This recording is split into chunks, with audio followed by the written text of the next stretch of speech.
Okay. Deputy Superintendent Angie Stallings, we're going to do our legislative priorities and budget. Natalie, come on, we can just stay. Might as well.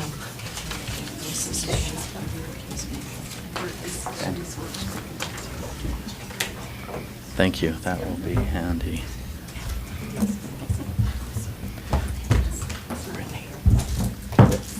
Good morning, board members. Oh, here we go. Good morning. I'll sit. Here, let me turn this back on. Sorry, I had a side Good morning. conversation going on. Good morning, board members, Chair. Angie Stallings, your Deputy Superintendent of Policy. We are 1 week away from the end of the session. Next Thursday at midnight, it will end. And it's been a fast and furious, but overall, I would say it's been a good session. So we're excited to speak with you today about bills. This will be the last opportunity that we will have as a group to meet together for you to take positions. So I just wanted to remind you about that. There's no, currently we have no meeting scheduled next Thursday. So we will try to go through these as quickly as we did last week. And if you have any bills that you would like us to speak to that are out of order or that we're not getting to, please feel free to stop us or tell us what you'd like us to address. But if there's no direction, we've got the list and we'll go through that. We have some direction. Board Member Linda Hansen. I just wanted to ask a question, Angie. Mm-hmm. Is this the last week for committee meetings? When do they usually? I know at some point they stop, and so I was wondering how much longer it was going to. I believe that every committee will have one more opportunity next week. So there will be some committee meetings on Monday and Tuesday, but each committee will not meet more than once next week, if that makes sense. Okay, thank you. Thanks. Okay, there's no other lights, so go ahead. We have set aside for this topic approximately 1 hour. Are we planning on doing that for? I mean, we'll be a little out. We'll be a little long. Lunch is at 12:20. Okay, so we have about an hour for this topic, and so if we want to allow a few minutes for Angie to present some of the bills that she thinks that we need to hear about really quickly, and then if board members want to wait maybe about 15-20 minutes to bring in action or questions about specific legislation that they have. Does that sound fair? Yes, no? Okay, I'll go that route. Thanks.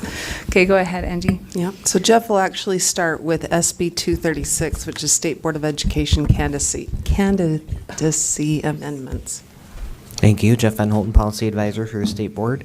Senate Bill 236, not to be confused with House Bill 236, which you are also tracking. This bill essentially clarifies from the lawsuit that is still with the Supreme Court that if you are an individual, you'll see on line 37, an individual running as a member of a political party, as unaffiliated, or as a write-in candidate, you can run for the state school board. The rationale that we have been given for this is during the oral arguments of the lawsuit, one of the justices focused very much on this idea of you can only run if you are registered for a party. And this, we're being told this is in response to clarifying that notion from that justice is not correct.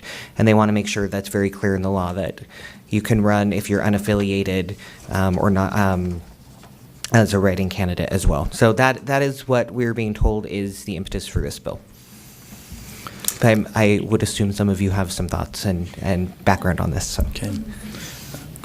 Board Member Janet Cannon, did you have a question or comment on this? My question is on something different, so if you could come back to me. All right, I can come back to you. Okay. Board Member Lisa Cummins. So they're not going to hold off on this because I understand that there's an interim committee going to be looking at this, correct, or no? Different bill. Is that That's a different bill. That's a different bill. Mm-hmm. Okay, and are we anticipating any amendments on the floor from this, on this? Not that I'm aware of. Not that you've been hearing? Thanks. Okay. Board Member Lear. I have a process question first. So you want, you don't want us to make any motions now, you just want us to ask questions now, is that right? Yeah, the last part of this hour, the time that we set up, we will, so if you can make a note that you want to make, let's do all our motions at the end. And then we would be able to speak to it then, is that right? Yes. Okay, never mind then, I think I'll wait. Okay, that's, other questions? Okay, so that's Senate Bill 236. Correct. Okay, Would please you like me to continue. move on, Chair? Thank you.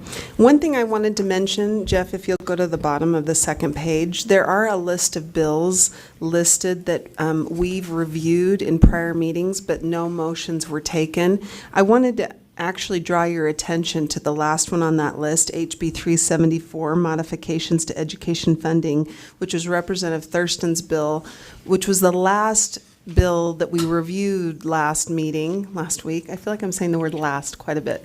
And Natalie reviewed that bill with you all. Representative Thurston stopped me at the Capitol this week and wanted me to share with you his reasoning for running this bill, which he thought you might find helpful. What the bill does is it limits the property tax that's automatically generated related to the increases in the WPU to just the first 3%. His rationale for running this is that he believes that legislators such as himself that may want 5, 6, 7% on the WPU will not be successful in getting those high numbers on the WPU due to the property tax increase. So he feels that if the property tax portion were limited to 3%, it would actually allow a higher WPU to be appropriated. And so he felt like this was a help rather than a hurting the public education community, because many legislators are hesitant to allow a property tax increase where they may be more favorable to a WPU appropriation.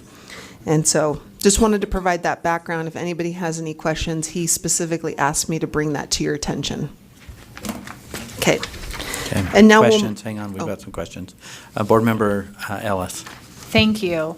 So I just want to, past 3%, you mean a 3% WPU?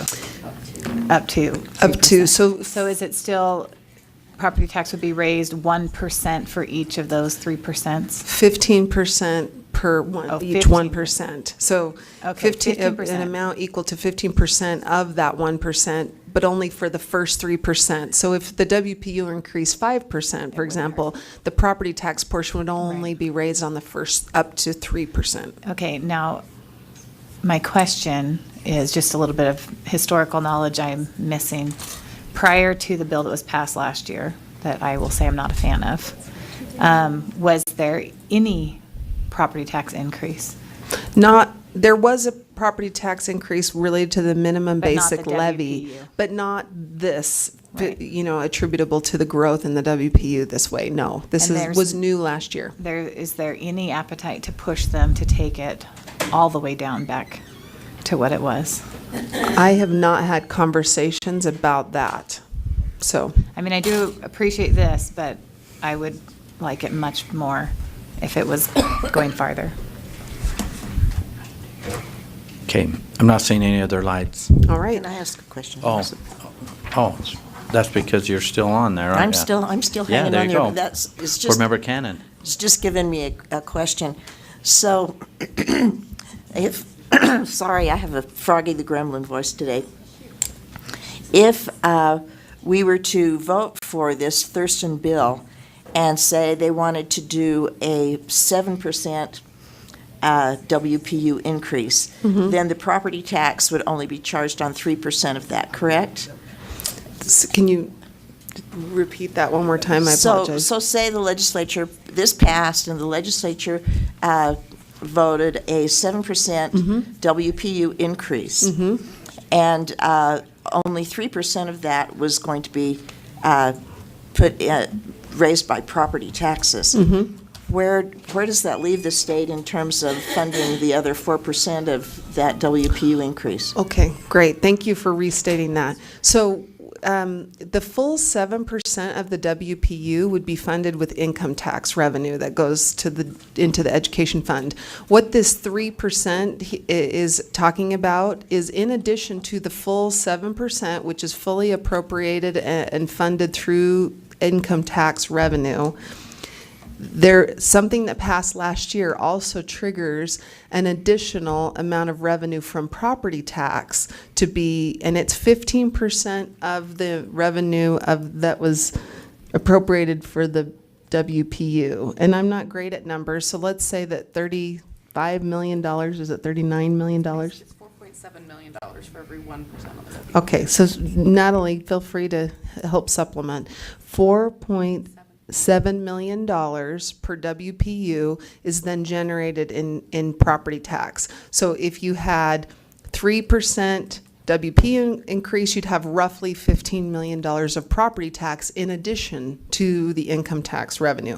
What this would do, it would cap it at that $15 million versus if you did, say, 6% on the WPU, instead of having a $30 million property tax increase, Representative Thurston's bill would limit that to the $15 million property tax increase. But again, that would not impact the 6 or 7%, which is all income tax. Can I add one thing? Oh, yeah. Did you have a follow-up, and then I'll? Well, yeah, I'm just wondering, is that good or bad for education funding overall? That's a good question. The question is the additional $15 million of property tax going to stop the legislature from appropriating the other 3% on the WPU? According to Representative Thurston, he believes that without this bill, that the legislature will be hesitant to ever go beyond 3% on the WPU because they would then be raising more and more property taxes. Board Member Ellis? And if I understand this correctly, I think this is an important component that is missing in these automatic property tax increases, is when a local district levies a tax like this, they have to go through truth and taxation hearings. And what they put in place last year is an automatic property tax increase without having to go through any type of truth and taxation hearing. And so I can't support it unless I'm wrong, simply because that's not okay when we're looking at the taxpayers. Natalie? So a couple of things that I think might help finish close the loop. So the reason that the WPU value increase rate was established on top of the basic rate is so that revenue that's generated, so we've been talking a lot about this new $15 million that comes in property taxes. That $15 million stays at the districts or LEAs, which means we need less state money to pay for the cost of the basic program. And I take that saved state money and we put it into the TSSA account. The whole reason this rate was established was to be a funding mechanism for the TSSA restricted account. So those saved dollars go into TSSA, and I'm not sure if everyone remembers that, so I wanted to bring that up. The other thing is the public hearing for the basic levy is considered the legislative session. Right. So as we disclose the costs of the basic program and all of the elements that go into the basic program, that is effectively the public hearing, if you will. I realize it's not as easily accessible by everyone and it's not as easy to understand, but in theory, per the statute, I believe that's considered the public hearing for the basic levy. Yes, and I would just piggyback on what Go ahead. Sorry. Natalie stated, is that because the legislature does this through a bill where there are committee reviews, et cetera, they do not go through the truth and taxation process, but they consider that bill as if it's the truth and taxation hearing or the equivalent of that. Okay. Board Member Lisa Cummins? So how does Senator Milner's TSSA bill relate? And does it overlap? Does it add anything else, or is it just the program? So can I get this one? Yes, So please do. think of TSSA in two buckets.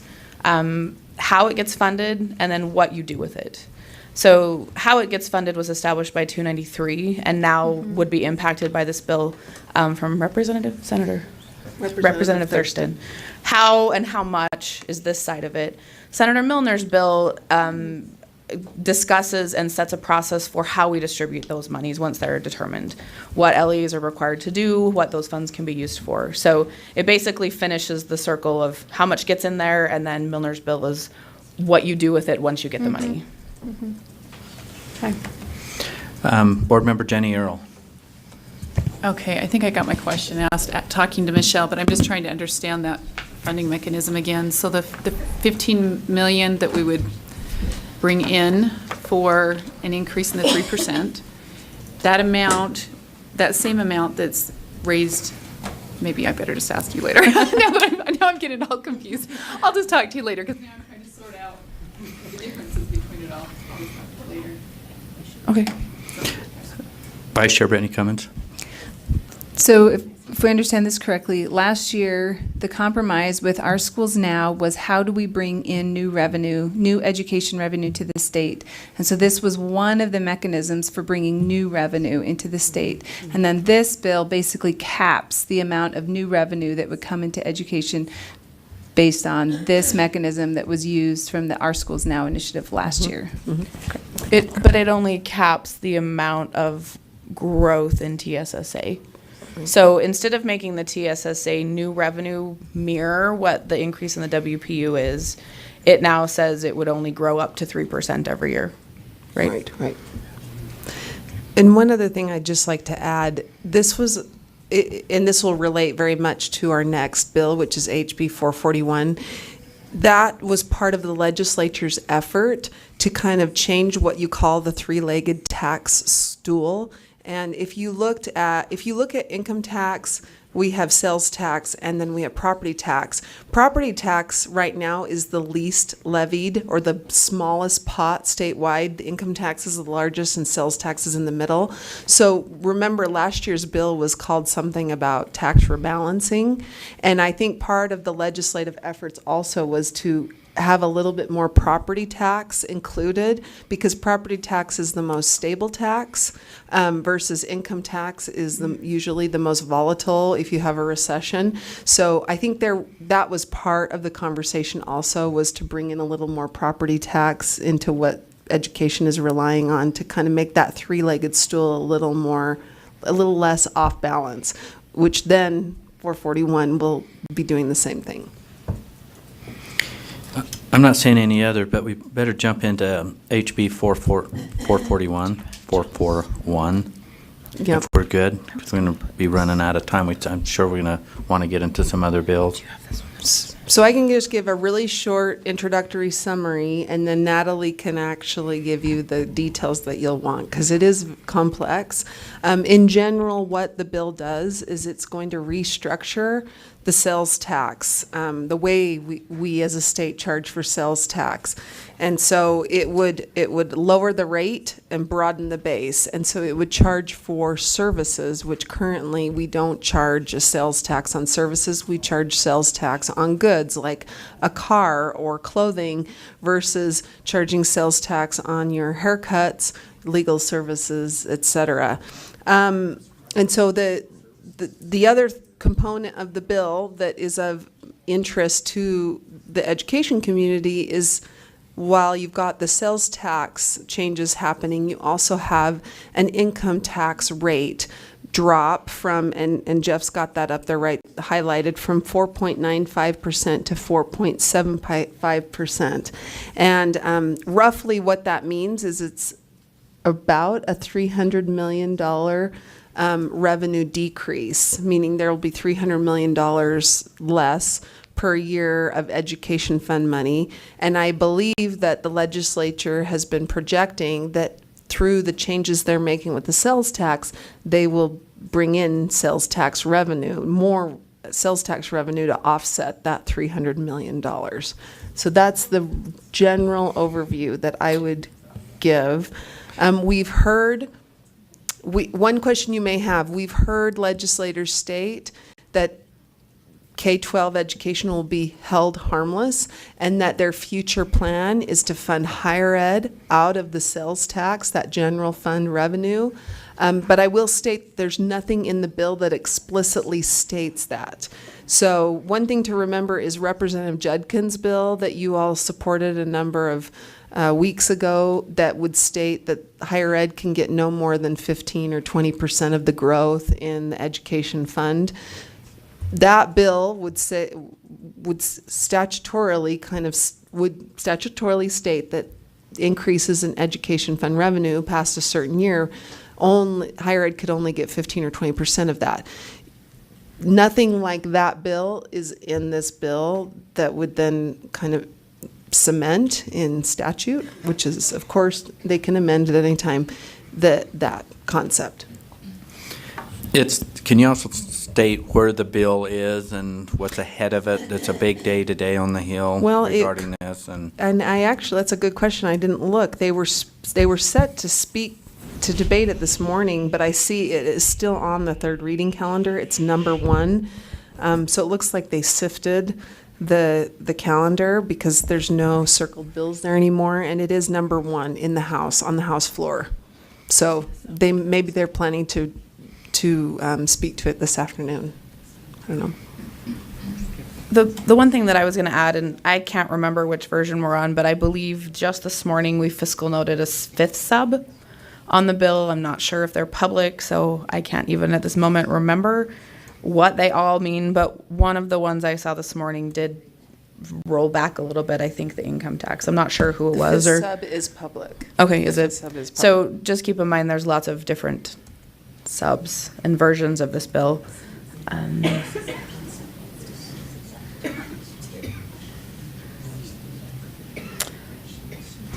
it seems like Board Member Lear had some questions, so maybe her questions were answered to keep this. Board Member Lear? Well, I guess I'm more, let me just say, in deference to the story that we heard in public comment today, which I thought was a very appropriate, time appropriate, I don't pretend to understand all of these tax implications, but one thing that I do know and I have heard firsthand is that, and my immediate concerns is legal services, of course, and what the bar knows and what the bar will do. And I've been told from very, very good sources that they've already made inroads and comments to the policymakers that, oh yeah, we'll exempt some of the legal services that would most hurt lower income people. And I think my concern is that's happening in every profession. It's not just the lawyers, it's the accountants, it's the plumbers, if they're not already exempt, they're going to be contacting their representatives and explain how desperate the need is for various professionals. And I can see that side of it, and my concern is that this is not, if we talk about it as a three-legged stool, this whole new sales tax mindset is going to be the very short leg. Because it's not, I don't think it's acceptable to tax all services, and that's my kind of philosophical opinion. But I also think that influence speaks, and I think that will not have that sales tax base that they're promising us is going to offset the property tax. Or not the property tax, but the income tax reduction. So we're just, once again, left short. So that's my concern, and I don't pretend to be a tax expert, but I know a couple of those things from personal conversations. Thanks. Natalie's got a comment. Before we dive into this, I think we should share this. We haven't taken a position on this, but as soon as this has come out, I know I've been in front of the governor's office or with the governor and staff and other legislators that are moving on this, and we've asked, Deputy Superintendent Scott Jones has, myself saying, show us the modeling, the regression, and then also forecast so that we could be prepared to speak to our board to really, so we can say, okay, this is what, based on modeling, this is what could or couldn't, what it would or wouldn't do. And to date, we have received 0 submittals on any of that, looking back, and then also the forecasting. So there's been attempts to serve the board to try to get you this data, and those were requests, not to request and support or anything, or to try to tear it down, but just to try to inform the board of what's happening. And at the same time, all these lobbyists are working really, really hard right now to get on that exempt list, which would definitely change the modeling. So just for your information. Natalie. So I just wanted to point out a couple of things. These are some resources that were put together by the LRGC. I won't go through all of them, but I believe we could provide them to board members if it's helpful to help understand this bill. The first page of this resource is talking a little bit about what you've been addressing, so all the new things that will be part of the broadening of the sales tax base. I'm not going to address those. I think you've kind of covered those adequately. I wanted to get to page 2. Because in an effort, or the other part of the bill, as you read it, broaden the base, get more sales tax revenue, which goes into the general fund. The attempt to make a taxpayer with a zero impact is to reduce income tax, and that's what we've been talking about. So if you look at this area right here where it says these increases in the base are offset by, they're planning on reducing the sales tax rate. They're also planning on reducing the income tax rate. Other things that you don't hear as much about is they're also planning on expanding the earned income tax credit, which would also lower income tax revenues available for education. A couple of things that I wanted to point out, again, that don't get a lot of discussion. There are some provisions in the bill to hold harmless local option sales tax. There are provisions in the bill that if sales and use tax revenues meet or exceed revenue estimates, that funds are being established to use those additional funds at a different time to further lower sales tax and use tax rates. So if you think about this bill as kind of a balancing scale, if it's passed, the income tax rate will go down, which will automatically reduce the education fund. There are lots of other bills in process right now creating tax credits and impacting the education fund. In conjunction with the bill that Deputy Superintendent Stallings just indicated, if that other bill passes that fixes the 15%, what now looks like a cap, higher ed wouldn't get any more than 15%. It might also disincentivize, and I just thought about this as I was sitting here, or fix the amount that higher ed is currently getting. So the discussion that they would fund higher ed with general fund money in the future and not as much education money, if that bill passes, it might kind of restrict that. And so I think if this passes, we might need to be discussing a coordinating clause or something to ensure that those two bills don't handcuff each other. My big concern is just that obviously we're making a lot of changes to two tax structures, and there's a lot of effort to get a lot of money into the general fund, but there's no assurances that public ed would be held harmless, kind of like the bill already does hold local option sales tax harmless. And so that's something that you might want to consider as part of your discussion. Okay, a couple of questions. Board Member Lisa Cummins. Thank you, Chair. So I understand that the sales tax was also raised due to the Medicaid passing in November, and it takes effect in April 1st by, I think it's 0.15%. So if they're going to raise it 0.15% by April and then lower it back down, it kind of whitewashes that. And how does that affect Medicaid being brought in through the mental health bill that Steve Elison brings? You know, what's that going to cost schools? I'm just thinking out loud here. And also, I understand that this bill, services, this is going to impact our schools as far as counseling services, any other service that the schools are provided to, that's going to cause a major problem and backlash. Plus water, I believe we're being taxed on water in this bill, water consumption. Yeah. And so the health insurance was one, and the water was one, and now services, and so this is a major problem. Angie. Nellie. I just wanted to point out on this, we'll send you this resource so you can look at it as well. So in addition to the sales tax increases, if there's the bill implements an excise tax in lieu of a sales tax, and that's, I think, where the medical insurance premiums are being taxed. I'm not a sales tax expert, and I'm definitely not an expert in this bill, but this is a new area that I've heard a lot about, and that might be the revenue source. The one thing I was going to tell you, when I reviewed the fiscal note, I'll just give you some numbers and show you where you can look at it yourself.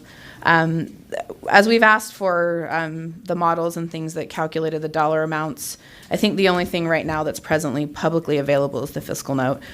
Please keep in mind this is the fiscal note on the original bill, not on the subs, not on any changes. But if you look here on the fiscal note, it indicates that the net effect on the general fund is $230 million next fiscal year increase and $323 million in fiscal year 2021. The general fund real estate tax, so there's a real estate transfer tax that's enacted in this bill. That's estimated to bring in $17.2 million next fiscal year and $19.5 in 2021. The health insurance premium tax is not intended to go into effect until 2021, and that's estimated to bring in $51 million.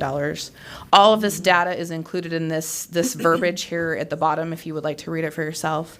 It also shows the estimated impact on the education fund. For fiscal year 2020, next fiscal year, they're estimating $99 million, $99.7 million that we would be reduced. And fiscal year 2021, it would be $324 million. Fiscal year 2022, it's estimated at $341 million. So if you look at the data, to hold the education fund harmless, you'd have to take a lot from the increased sales tax. So that's just something to consider. Obviously, we don't have any data to analyze ourselves. Board Member Jenny Earl. Yeah, my question, so we're talking about monies coming in or not having monies available. So I'm thinking, what is the cost of the tax on our system, meaning health insurance premiums for employees at the district level, as well as services now? Will we be paying tax on services rendered in the schools? There's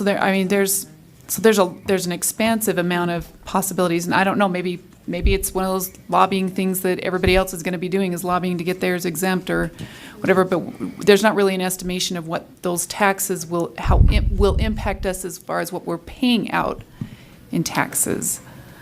Am I okay? I believe that our LEAs have sales tax exemptions. I haven't done any research specifically to see if that has changed or modified in this bill, but that's something that we could look at. I would think that those exemption.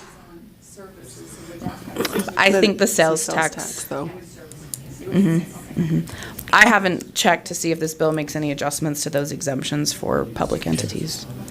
Vice Chair Brittany Cummins.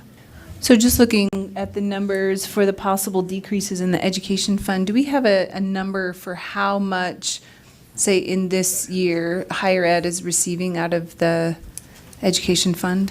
About how much? I don't have it on hand, but we could look it up and provide it by the end of the day. Is it anywhere close to $341 million? I believe, so when we met, I think we don't know yet because there's the final bill hasn't happened, so we won't know until Executive Appropriations brings out their bill and shows their final numbers. That'll probably be early next week that we'll know for sure. But I felt like, and the President, Speaker Wilson, when he presented to the JLC, stated that there was going to be about $380 million this year given to higher ed, but they were going to take a portion of the general fund money they're currently receiving ongoing and kind of swap that with education fund money. So it's not that it was $380 million of new funding. Some of that was probably in addition to what they received, but some of it would have been to swap out for general fund money to then be able to use for other agencies. I thought he said they anticipated using $380 million of education fund money this year for them.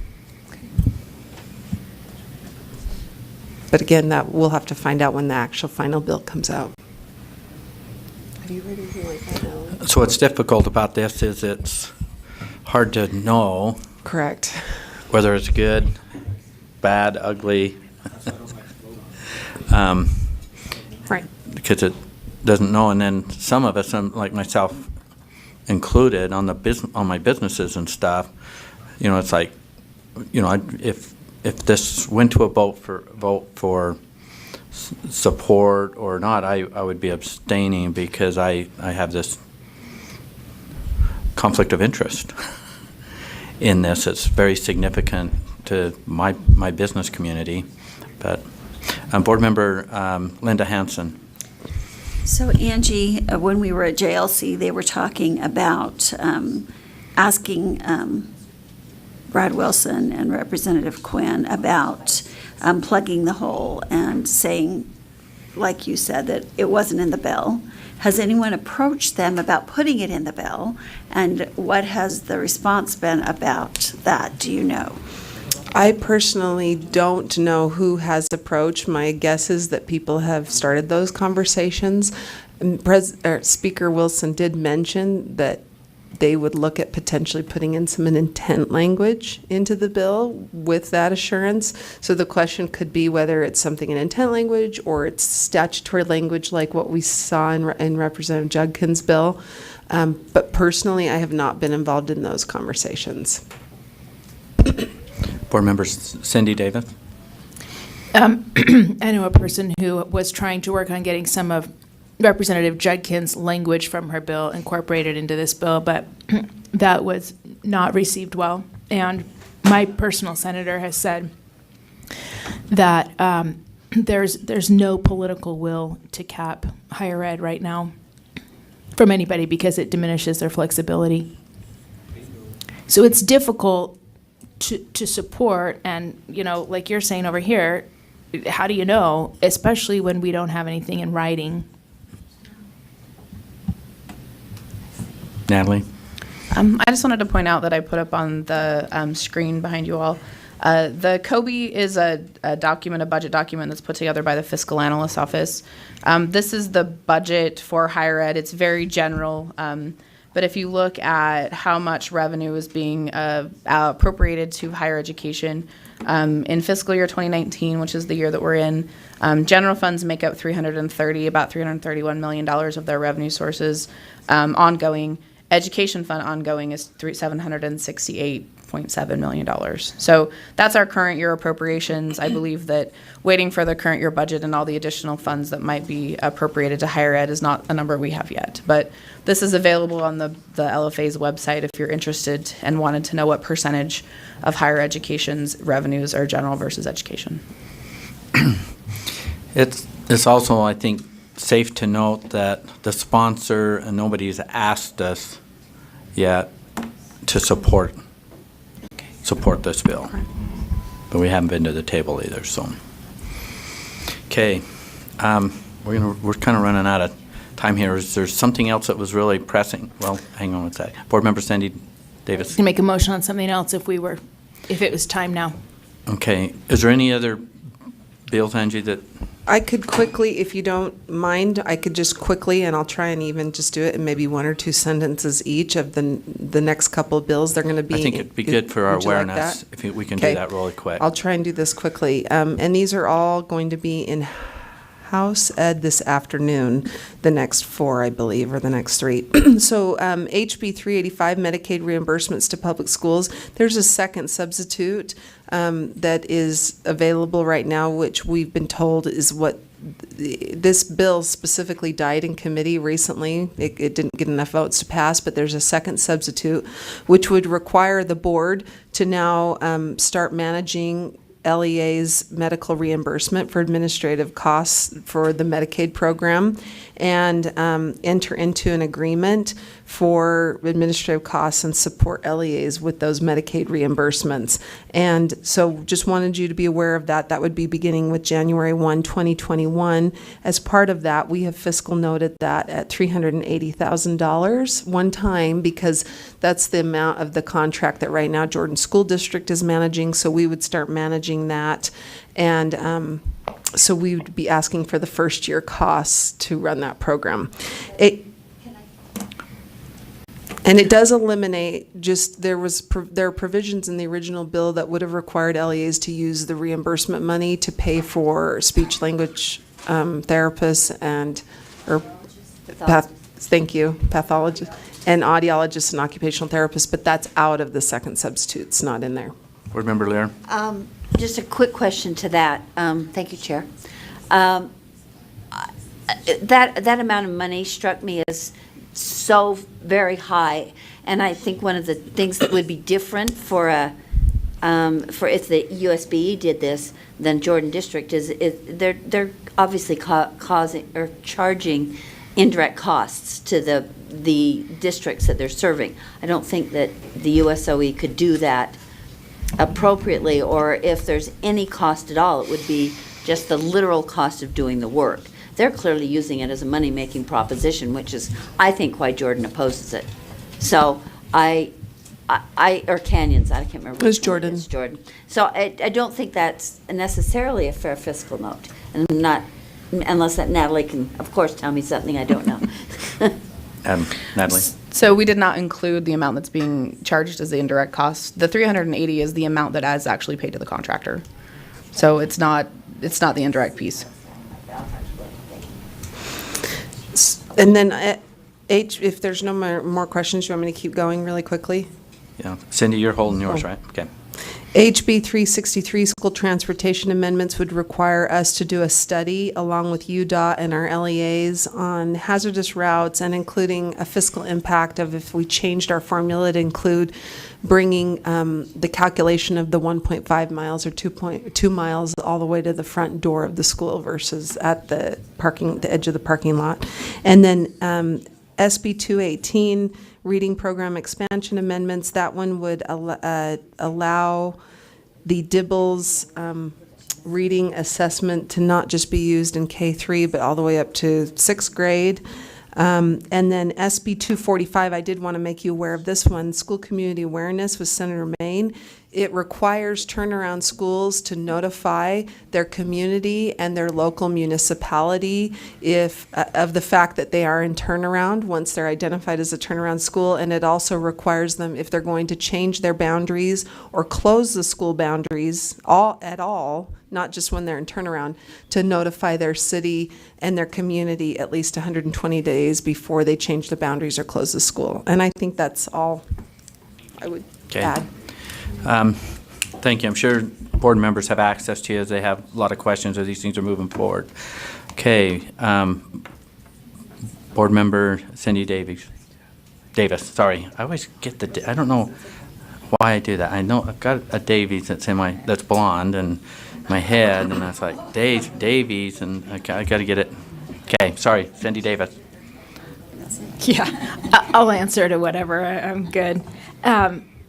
I move that we oppose SB 177, scholarships for students with special needs.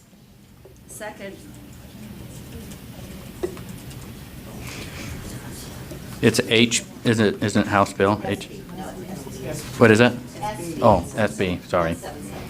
Okay, we have a motion to oppose SB 177. Discussion to that motion. Board Member Ellis. Thank you. This is private funding, and I'm still just trying to wrap my head around why they are pushing this through the government. Is there something I don't understand? Because to me, it seems like they could take the same scholarship idea, because it's all privately funded, and not run a bill and accomplish what they're trying to accomplish. Do you want me to answer it? Mm-hmm. Okay. Yes.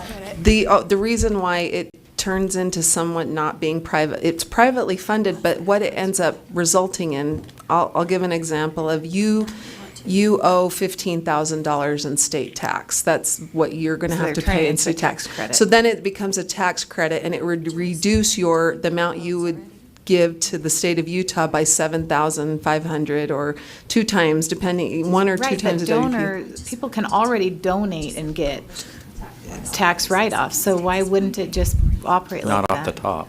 Not But off of not edu- as a tax credit, not this way, which literally dollar per dollar eliminates. So it means that for every dollar that people would get the tax credit, that means that's revenue that now no longer comes through the education fund, because you're not paying that in taxes. I don't know if I'm saying that correctly. The explanation that I received is that if a grandparent is helping fund a student's tuition at Pingree, the grandparent can't claim that as a tax write-off because it's a direct, it's specifically benefiting a certain individual. So any of us can donate money to a nonprofit organization and receive a tax write-off. But when you direct that to a specific person, you cannot get the write-off. And so this would effectively direct individual. I mean, there's no guarantee that if a grandparent donated money to this, that their student would get that money or the same amount that the grandparent is currently contributing to the school. The other thing in the bill that is interesting is that the categories of eligible students that could receive the funds is very, very broad. So it's unlike Carson Smith, where it's a very narrow population. This is a very broad population, and anyone with any kind of 504 accommodation is also eligible. And 504, if you know, I'm not an expert, but I know that it is very, very, very broad, and so it would be a larger group than the similar something like Carson Smith currently serves. Board Member Lear. And then Board Member Belknap, you're on that. We're talking about. Did you say me? Oh, I'm sorry. Okay, is anyone else going to speak to anyone else? There's a motion before the board that we oppose SB 177. Anyone raise your hand if you want to speak to this? Okay. Okay. That was me, and I'm sorry I wasn't. Okay, you're on. Attention. My concern, I can argue those concerns for money laundering and depleting the education fund, and doesn't really help the poor because usually they don't have any. There's a certain level your taxes have to be before it benefits you. I can argue all those things, but I think most immediate to us is this creates a whole new number of responsibilities for the USBE. We would have to manage the scholarship granting organizations. We would have to monitor the students who receive the funding, and the category is much broader. I can go on and on. I think we just saw 5 or 6 auditors hired. We could just rename our USBE Auditors, Inc. if a bill like this is, I think it goes forward. And I think that is the most immediate reason for me to oppose this. I would like us to be helping LEAs, helping parents, and not always auditing and monitoring funding that goes out the door from the education system. Okay. Board Member Linda Hansen. There is a coalition of all of the organizations that are disability organizations in the state. It's called the Legislative Coalition of People with Disabilities. They oppose this bill. Okay, so that's a red flag right now. You know that it doesn't have anything to do with doing something good for kids with disabilities, and that's why they oppose it. And I also call a question. Second. Okay, we're going to end debate. So let's vote. All in favor say aye. Aye. Those opposed? Vote is unanimous. Okay, the motion before the board is to approve or to oppose Senate Bill 177. All in favor say aye. Aye. Those opposed? Okay, motion carries.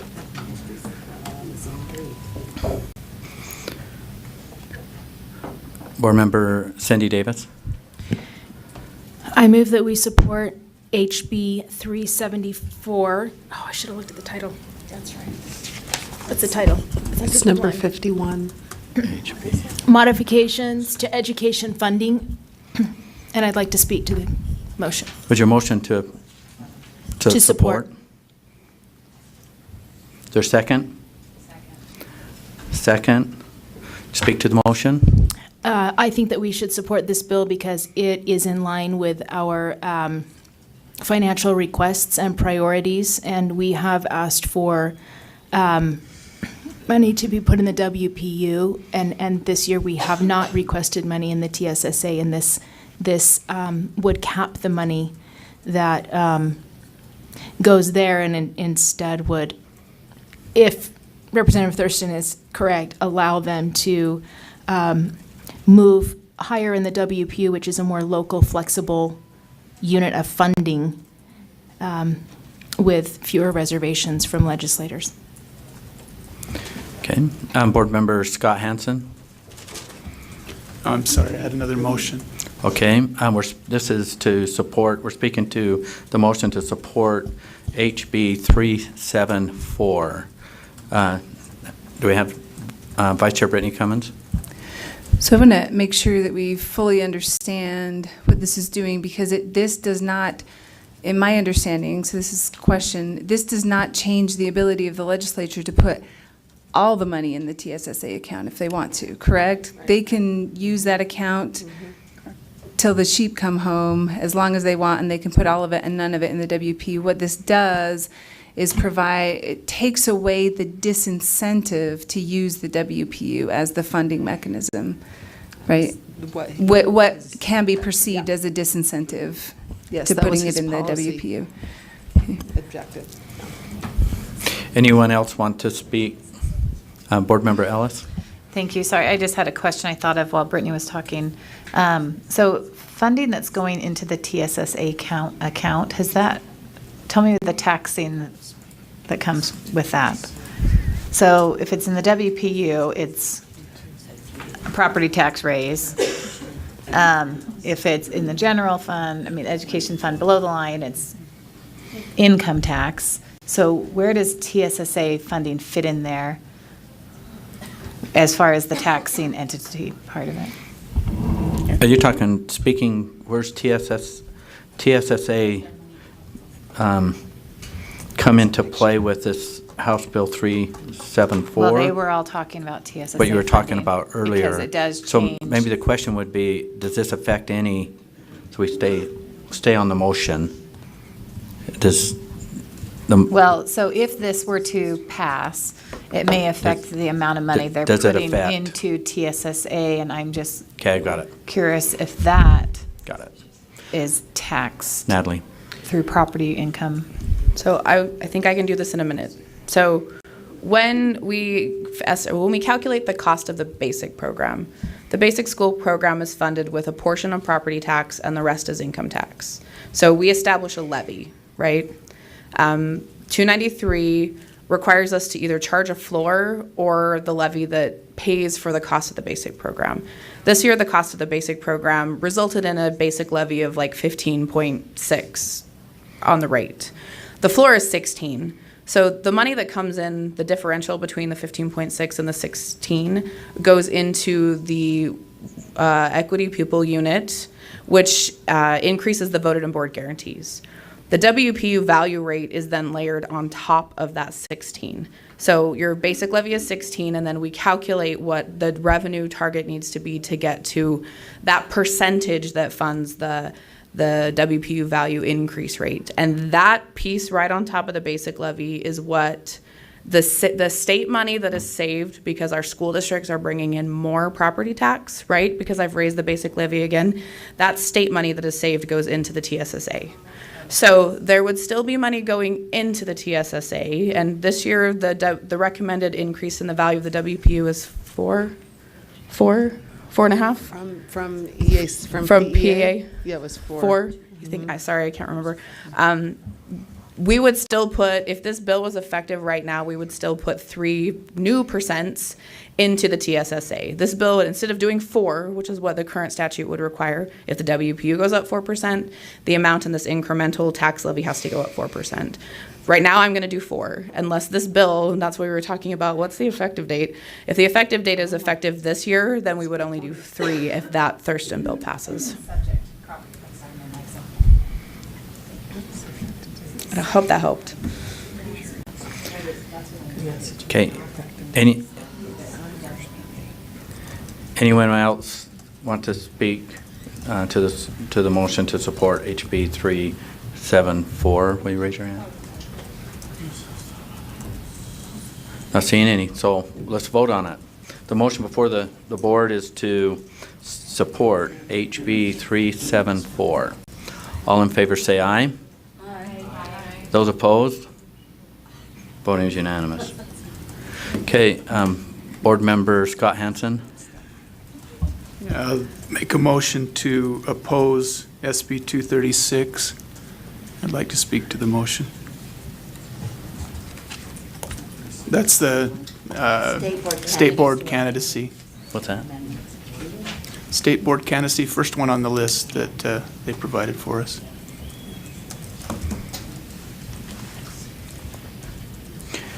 Okay, was there a second? We had a motion. Second, discussion to the motion. If you would raise your hand. Please. Speak to the motion. Please. Yeah, my opposition is based on the fact that by allowing people to declare political party affiliation, they're turning it into a partisan election, I believe, by doing that. So I think we should oppose that and keep this one part of state government free from party politics. Okay. Okay, I've seen a whole bunch of lights come on, so I'm assuming they're speaking to this motion. Board Member Leary, you speaking? I'm speaking to. Okay, I'll turn that, okay. 4 things. I think this is premature. This came up in the discussion, that we're already going to be, it looks like, studying the board structure and election process under Representative Ballard's bill, and this would be another thing to add to it. I think that unaffiliated candidates have never won, even presuming it might be constitutional. There's never been an unaffiliated candidate in Utah that's one that I know of, that you immediately are pitted against money from either party. Third thing is that I think promotes divisiveness and extremism, because then the parties tend to select the most extreme and absolute of their members, and it does not model cooperation or collaboration, which is what the state board, which is what we want to model for our young people. And so I very much oppose this bill. Okay. Board Member Ellis, did you want to speak to this? Okay. Vice Chair Brittany Cummins? Okay. My question is, currently on the books, in state code, it is partisan elections, is that correct? And so this bill isn't trying to move towards partisan, it's just trying to create clarification in an ongoing lawsuit, is that correct? That's correct. So I'm going to speak against the motion to oppose this bill, as it allows this to move forward, and then we can move on to the other question, which is board governance in general. But this just allows the legislature to react to a current situation. This, at least how I'm understanding it, because the current law requires partisan elections, and so they're trying to create that. They're not changing. So that's why I'm not going to vote for this opposition, as this moves forward in trying to understand how to move forward. Okay. Board Member Earl, did you want to speak to this? Okay. Yeah, I think that was I think we should wait on this, just because there's an outcome from the legal. And Carol, when did they say that was going to happen? Oh, they don't know. Okay. Before the next session. Yeah, they speculated within the next year or so, so that there's still, that's still going to, I don't know, there may be changes there, I guess, is the point, that we may be, anyways, so. Board Member Hanson, did you want to speak? Okay. I just wanted to ask a question, because when Senator Milner spoke to this, she said every partisan election has these components. It just wasn't in the code for our election, right? So she's just trying to clean up the code, is what she said, and put it in where, is that accurate? That is correct. From what I heard, there was a question during oral arguments, I guess, that one of the justices wondered whether, because of the way that this language was in the statute about the partisan elections for state board, whether somebody could run nonpartisan or unaffiliated. And so that issue is what this bill is meant to resolve. It does not resolve the issue of whether or not the constitutional provision that prohibits a partisan test for employment in public education is triggered. So it's just the one legal question, but not the main, what I would call is the main legal question. Board Member Lear, did you want to speak again? I did have one more comment. And I'm sorry, and this was to Brittany's point.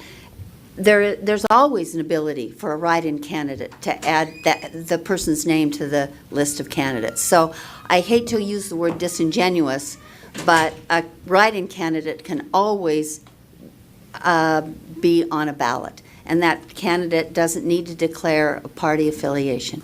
So whether it says explicitly that or not, a write-in candidate is always allowed to add his name. So the problem that's supposedly being fixed is already fixed by the election procedures, which is allowing anybody to add your name to a ballot and be an unaffiliated candidate. Board Member Scott Hansen, did you want to speak again to this? I'll withdraw my motion based on the comment that I've heard. I think it's better to wait on this. Is there any objections? I object. Okay. To have it withdrawn? Okay, we got to vote. Yeah. Okay. There's objection to it. So we're speaking to the motion to oppose 236. Cindy, was you going to speak to this? Or were you saving your... Okay. Board Member Davis. Just so I make sure I understand, so in a judge in this current case that's pending asked this question, and this came in response to that question? In some ways, yes. Allegedly, correct. You're right. Okay. I'm not seeing any other questions or comments. The motion before the board is to oppose House Bill 236. All in favor? What is it? How come I'm doing that wrong? Okay, Senate Bill 236. This is to oppose. All in favor say aye. Aye. The opposed? Those, no. We're a little confused. No, the motion, are we voting to withdraw his motion, or are we voting? Yeah, the motion is to oppose the bill. All in favor? Let me just read it. Do I have this right, Ms. Lorraine? There was an objection to his, to withdraw, so it's still on the table, so we're voting on it. So we're voting on the motion. The motion before us is, the motion was to oppose SB 236. All in favor say aye. Aye. Those opposed? No. Will the ayes raise their hands? Okay. Board Member Cannon, Gravitt, Lear, Davis, Hansen, being Scott Hansen. Motion fails. Yeah, I got her. I'm a no. Okay. Board Member Ellis. My motion is to oppose SB 149. I'm just not seeing it on the list. Number 14. Number 14. The Teacher and Student Success Act. We have a motion to oppose SB 149. Do we have a second? Second. Did you want to speak to the motion? Yes, I'm happy to. The UEA actually put out a great sheet on this of reasons to oppose this. It's redundancy and extra, the TSSA account is an extra funding stream, and we already have funding streams put in place. Anyways, but my biggest reason in opposition to this is that it ties the test to the accountability system. And so that is my main point of opposition. Okay. Vice Chair Brittany Cummins. So I would speak against this motion. As Natalie pointed out already, we have a mechanism to get money into the account, and that already exists. The account exists. We currently don't have a mechanism to disperse the money, and that's what this bill does.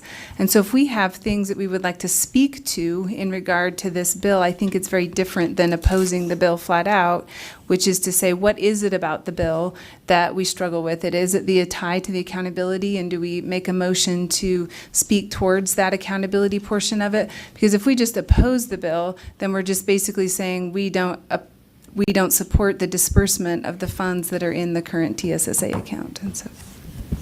Okay. Board Member Cindy Davis? Yeah, I think this one is really precarious because you've got this money sitting there that we're grateful to have in education, but then this is really a new disbursement model that's much more prescriptive than we've experienced with the WPU.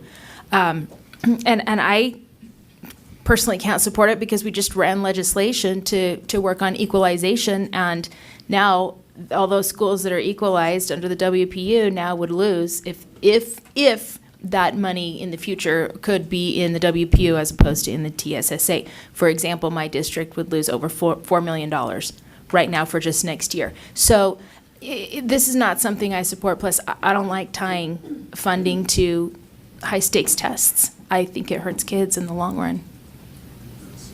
Okay. Board Member Lisa Cummins? So there are three, to Brittany's point, I have three very specific line items that I can go to, but line 704 puts the burden of collecting this data and making sure that schools are compliant into receiving these funds, and I think that puts more burden on the administration, and it's not fair to them with already what they've got on top of them. The second one is line 743, where the board is the one that determines the threshold of points under the accountability system. I think this is anti-local control and top-down burden, and this is directly opposite of what we have been espousing for the last, since I've been on the board at least, of local control. Line 749, for each year after the initial funding, if the school is approved to receive further funding, the LEA governing board will determine if the school has met the state's, quote, threshold of points, increases the assessment score by 1%, or qualifies and meets the performance standards. This is basically codifying the Every Student Succeeds Act in state code. And we have been fighting this for an extraordinary long time. I spent all Thanksgiving opposing the Every Student Succeeds Act, fighting against that it was not about local control. This goes directly to our state plan and how we have to send it up to the Department of Education for approval. It would be the same thing for local schools to send their plans to the state to get approval, and I am fully in opposition to that. Okay. Board Member Jenny Earl?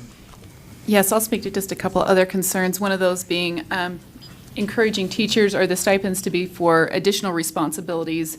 The concern here is that we want to support our educators, but this idea of we're going to pay you, you do additional work, we're going to pay you additional money from this, I think that's not the direction to go. I think this is, once again, very prescriptive in what it can and can't be used for. I think our educators, we need that funding to go towards to fund the educators in their salaries, not necessarily do more work and we'll pay you a little bit more, that kind of a thing. And that's concerning to me. There's lots of programs out there that teachers could do if they wanted to, but I want teachers to be supported in what they're doing right now. And then, of course, tying it to the assessments. Once again, we are tying funding to assessments. Even though local entities are making those decisions, there sounds like flexibility, but at the same time, that is the first time we've done that specifically for funding. So I support this. So. Okay. Board Member Lear, are you going to comment on this? Okay. Of course.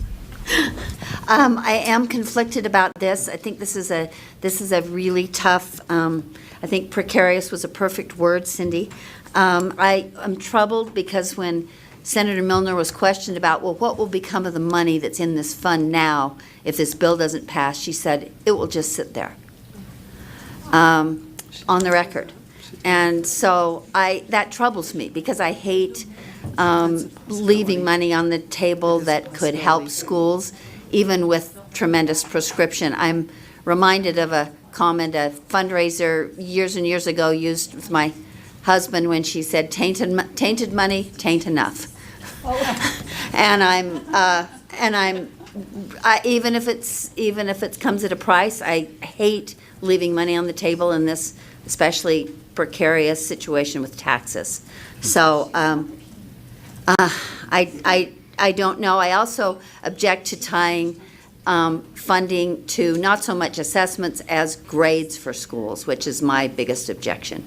So I don't have a comment about exactly how I'll vote, except that I think this is a real uncomfortable situation to put education in, to say, it is sort of a Mother May I thing, but it is also tied to grades, which I don't like, so.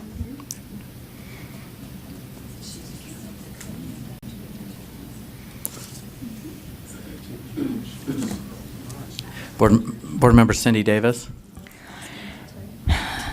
I'd like to make a substitute motion. Can I do Or an that? amendment. Or, I'd like to make an amendment. Tell me what I want to do. Okay, I think you have an amendment. I'm hoping so.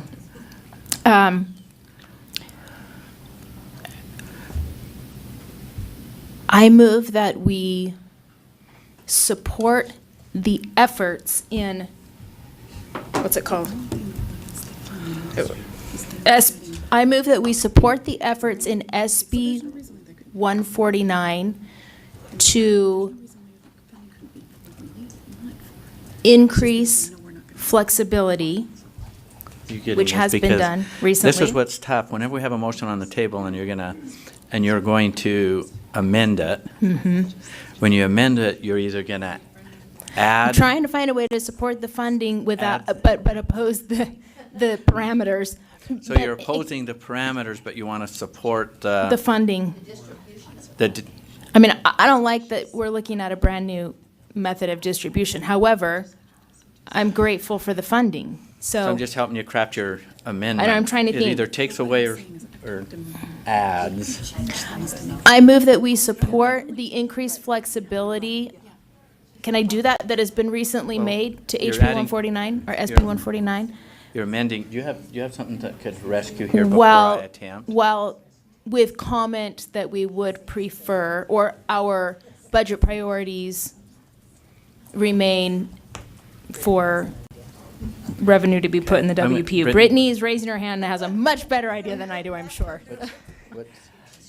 My thought is that because the current motion is to oppose SB 236, could we make that an amendment to oppose the ties to accountability, and what were the other concerns that were brought up? It was ties to accountability, Everything except the well, that's what, exactly, and so we have to be specific in what we're saying. We're being We very. have to be, Sorry. we have to be specific in the amendment. You're still opposing it. You're opposing this with exception. So.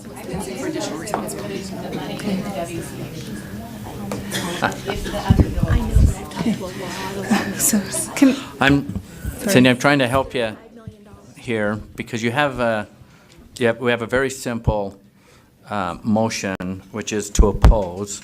So we need to add or take away from that, which would be you're still opposing, but you're supporting something else, or we just have to let this motion take its course unless we have some really good language. Brittany's writing something. I'm hoping she has something.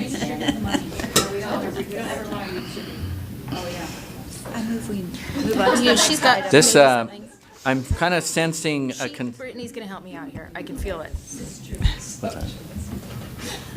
I'm for socialism. I move we move on to the next. Cindy, what do you want to do? Do you have some wording for us? I think so. Brittany, you have I want to phone a friend.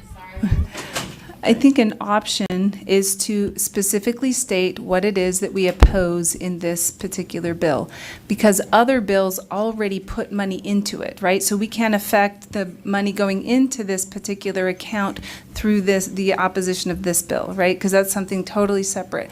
So if we are very specific about what we oppose in this bill, then we can actually say something that will go farther than the conversation we're having in this room. And so if we say, we oppose the the ties to accountability system. We oppose the additional responsibilities necessary to use the funding for teachers, and then the necessity of a separate plan, I think is what it was, the application process. And so if we could add those three specific things, then we're That's talking exactly about what the I think the motion. So let me just, so if we try to keep it, if we amend the motion to oppose in Senate Bill 149, the ties to accountability, the additional responsibility, and the application method. Ask her to, staff to. Those are three things. We have one more. Well, this is her motion, or her amendment. But just so we can move this on, was there another, what was the other concern that somebody had? Okay, let me turn this on. Tying it to the local levy, board local levy as well, that you can only, there was a criteria if you couldn't, someone explain it. Can you explain it? I don't want it tied to the local levy. Yes. Okay, Do you was want me that- to explain? yes. So there's two parts to the bill where if you want to use up to 40% of it versus 25% for teacher salary increases, and you're in a county of the first, second, or third class, you have to be below the statewide average on teacher salaries, and you have to be levying the maximum board local levy or have increased it by 0001 from the prior year. So that, I think, is what you're talking about, the property tax component. Yeah. It requires a property tax effort to also be shown before you can go from 25% to 40% of using that for salaries. So how do we simplify the fourth item? Remove lines. Can I change the motion Yeah. a bit to not opposing or supporting this bill, but moving to ask staff to visit with sponsors on these 4 issues of concern, to express these 4 issues of concern? Let's clean this up really quick. in the I got a interest of second time. right there. Do you want to withdraw your motion? I withdraw my motion. Okay, without anyone opposed, because we're not done with this. Okay, Because I think that that's a much better option than well, let's craft one. Can we not opposing. Can we work on this at lunch and come back after lunch and have that dialogue? Your motion is to table it. Yeah, My motion is to table it. So we can discuss this while we're, how many motions are on the table? right now there's one motion. Hey, hang on, there's a motion. There's a motion on the table, there's a proposed amendment right now, and now we're beating this. Amendment was never seconded. So No, it was never second, but we're trying to get there. So we're back to the original I'm just gonna motion, reword and my it's simpler substitute. Jenny can't make a motion to post, and that trumps. Okay, Jenny, if you make a motion to postpone, that trumps this discussion, and then we can, Do I want a motion to postpone? I'm making a motion to postpone. Do I have to give it time okay, with that? No. Okay. okay, So it's not, yeah, just to later in the day. it'd be later today, Later in so the day, yeah. that's, okay, all in favor, say aye. Aye. Those opposed? Okay, it's postponed. Okay. This is your meeting. We're running out of time. We have some time certain stuff. We're gonna have to come back to this. We're not gonna finish this. Is there more? Can you guys raise your hand if we're doing other supports and?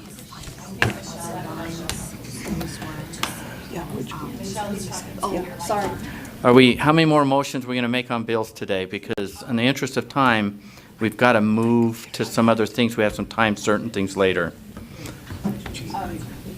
I can come back to this, so, because we're gonna come back anyway, so all right.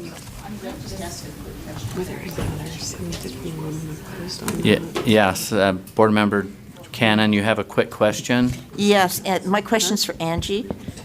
I don't know. Angie, Yes. so I remember looking at our board priorities and priorities for funding.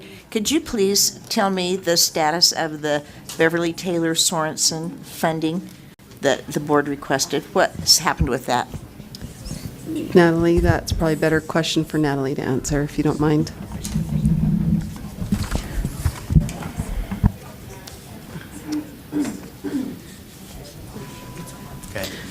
When I look at I don't have the document that has what we requested, and I can't remember what that is right now. But when I look at what the Public Education Appropriations Committee put forward, they requested $1.5 million, and I think that that's the same that we requested to be added to the Beverly Taylor Sorensen program. So it looks like the PEA recommendation was the same as ours. And has that been awarded yet, or is it still? The recommendations have been made to the Executive Appropriations Committee, but I believe that they will be making EAC recommendations tomorrow during their meetings in the evening. Okay. Board members, with the interest of time and everything we need to get accomplished today, I believe it's in our best interest to go to have a working lunch in our executive session. Gives us time for a break, get our lunch, and get back in here. So with that,